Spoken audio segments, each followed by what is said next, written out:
Hey guys, welcome back to another video. So today I do have another NASCAR Authentics wave review for you guys. 3 of these I actually found a day after I posted last week. But of course I would rather not post a partial wave, which I have done before, but that's only because by the time it comes time to upload on Monday, I don't really have any more. Plus usually the only times I do check are on Monday. But the reason why I was there on Tuesday is just because I knew it was getting close. I just wanted to keep checking. I knew it was holiday season, so they could go fast. So 3 of them I got Tuesday, 3 of them I got Thursday, and the final 3 I got today. So luckily, I do not have to do a partial wave for this week. I actually have the whole wave, which is pretty nice.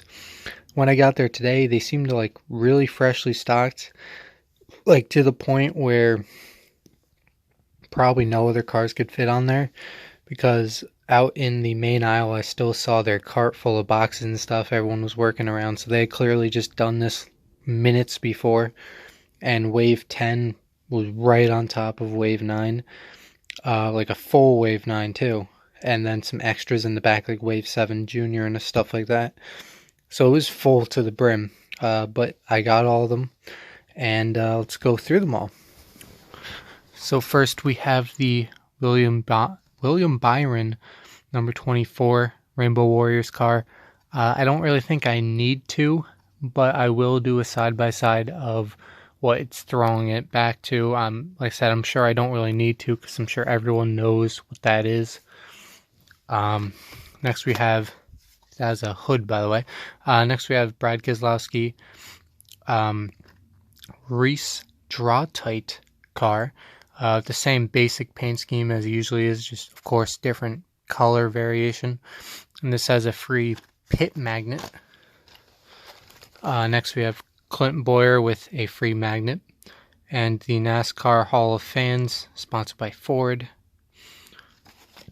Next we have, with a free magnet, Alex Bowman's Nationwide Patriotic car. Seem to be getting a lot of patriotic schemes within these last few waves.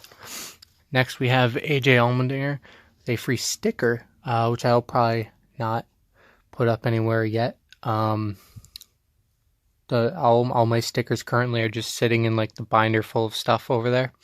I'll eventually do something with it in years time, but you know, right now I don't really want to do anything with them because I'm not gonna be living here for years to come, so only a few more years at most probably, so I don't really want to put the stickers anywhere. But anyway, off that tangent, this is the AJ Allmendinger Kroger car. This is the first diecast of AJ Allmendinger I've seen in the Authentics wave since his Watkins Glen win in 14 or 15, and that was a Scott car, that wasn't a Kroger car. Next we have a hood with DiBenedetto signature on it, obviously printed signature.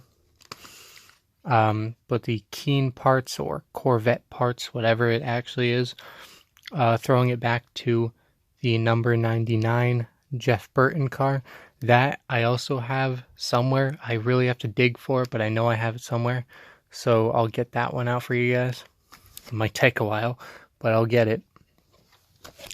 Next we have the Paul Menard Quaker State car.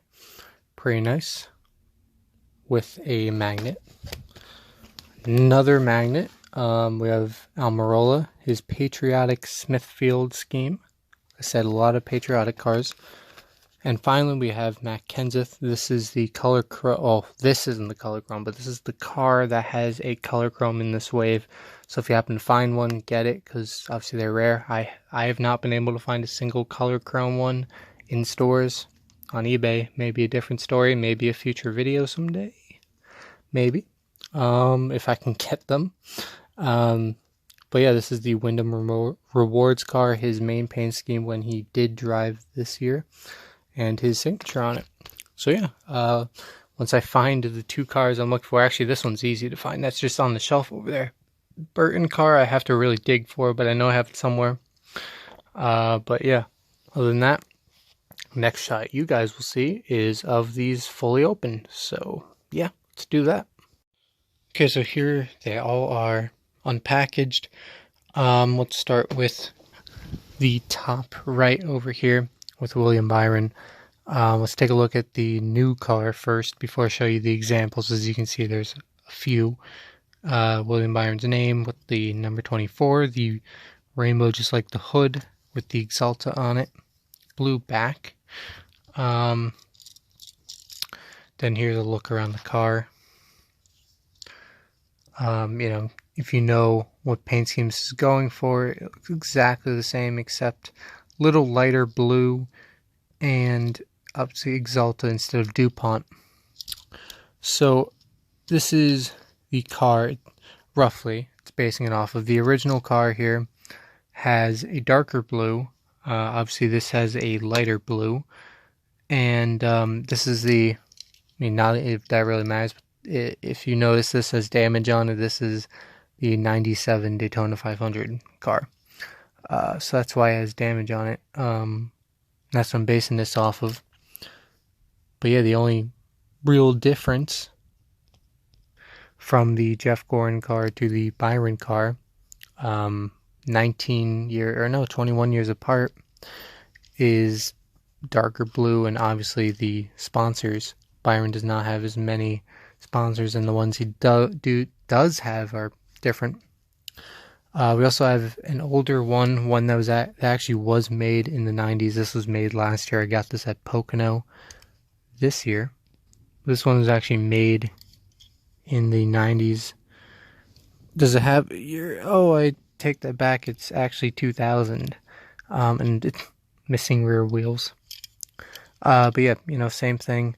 I don't think this is the most accurate model because the Dupont logo is smaller than it should be and the side numbers look a tiny bit off, but you still get it. The blue's still darker than the remake. And yeah. Next we have one that looks exactly the same. This was a car that Jeff Gordon drove in his final year at Bristol.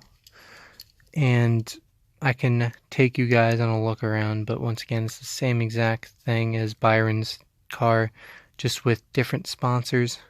And yeah, I don't know what Asbury is. I've actually never seen that.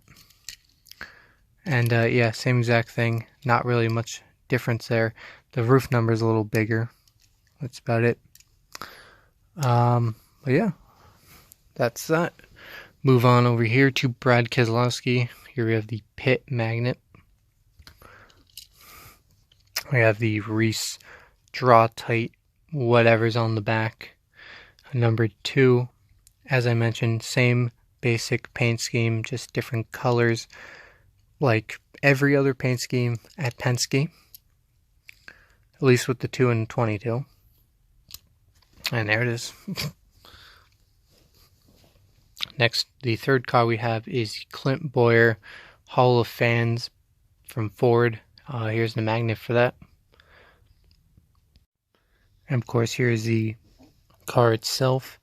See the Ford Hall of Fans on the front with Ford and NASCAR also being on there. The side is basically the same thing. I do like the paint scheme though. The mix of colors is kind of cool. And yeah, that's that. Next you have Alex Bowman with a magnet. And as I mentioned, this is the Patriotic paint scheme. So I guess from this angle it looks like the normal Nationwide car. Then you look down below toward the bottom and the side of the car and you see stripes everywhere and stars. I meant stars. But yeah. And if you notice, there's a little NASCAR Salutes logo right there next to the window as well. All the Patriotic cars have that. Next, we move on to Allmendinger, who just has a 47 sticker, which, like I said, I'm not going to do anything with right now. This car feels heavier for some reason. But yeah, this is the Kroger car, the standard car from this year.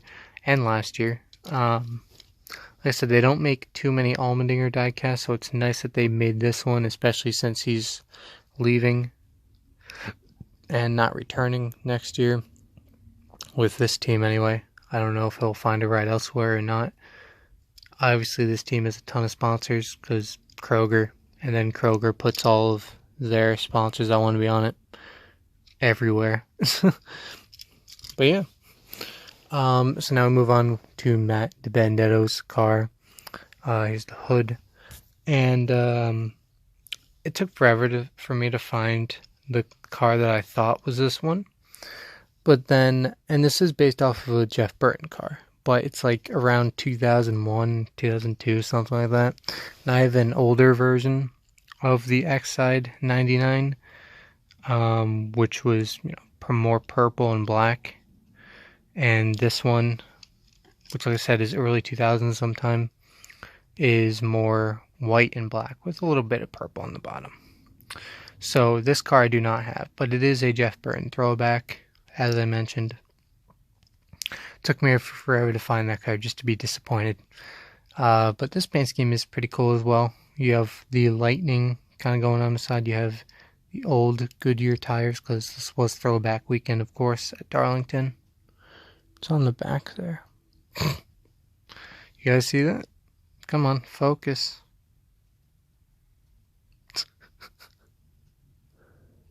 I don't even know what to say about that. Okay. But anyway, I don't know why my phone's just having a tough time focusing. But yeah, that's that one. Next we have the Paul Menard Quaker State car. This is the Magnet. Here is the car. Yeah, standard Wood Brothers paint scheme, as also mentioned, just Quaker State. And yeah, not really too much to say about this one. Quaker State has been a sponsor of Paul Menard for a while. They followed him over to the 21 car. Second to last car here, we have the Patriotic Smithfield Aric Almirola car. And here we go. As you can see, kind of the same thing as the Bowman car. From this angle especially, it looks like normal paint scheme. But then on the side you have, this time you have stripes and stars. I almost accidentally pushed the stop button, and I don't know why. Same thing on this side as the other side. Back looks normal. And the roof. Yeah. And here we are with the last one. We have the Matt Kenseth car, number 6. I was originally kind of surprised to see this one, considering that Matt Kenseth was obviously a mid-season ad. So I didn't know if they would make one, but they did. And it's cool. As I mentioned, this is the normal car, which actually itself is kind of shiny. But this is the normal car, and the liquid color version of this is rarely available in stores as well. Looks like blue cloud, some sort of design. Guess something to do with Wyndham Rewards. Just like hotels, I think. Don't actually know. I think it's hotels. I think I've seen commercials. That's from Wyndham. Back, I don't know why, but I as cool as the whole car is in general, the back is especially cool. I just like the white and then the blue number on the side. I just really like that for some reason. Then there's the top. So yeah, that is pretty much it. I still don't know why my phone just doesn't want to focus this video. But yeah, that was Wave 10. We're into December. Wave 11 has not been announced, but I assume there will be one, because looking back at the official NASCAR Authentics website, 2017 and 2016, 2 other years that they've been doing, and they've only been doing it since the beginning of 2016. They've always had 11 waves, and then sometime around March, they have the bonus waves. So, I'm not really entirely sure when Wave 11 would come out, assuming it is. I don't know if it would come out before the new year ends and then have a break then have all the bonus waves in March after like a month or two break, or just, just have a little break and then wave 11, which I think the first option is more likely, because at the rate that they're going, it's usually like every month they announce one. This has been announced for almost a month at this point, so we'll see. Might even be announced by the time I edit and upload this. I don't even know. But yeah, other than that, thanks for watching, guys, and I will see you all later.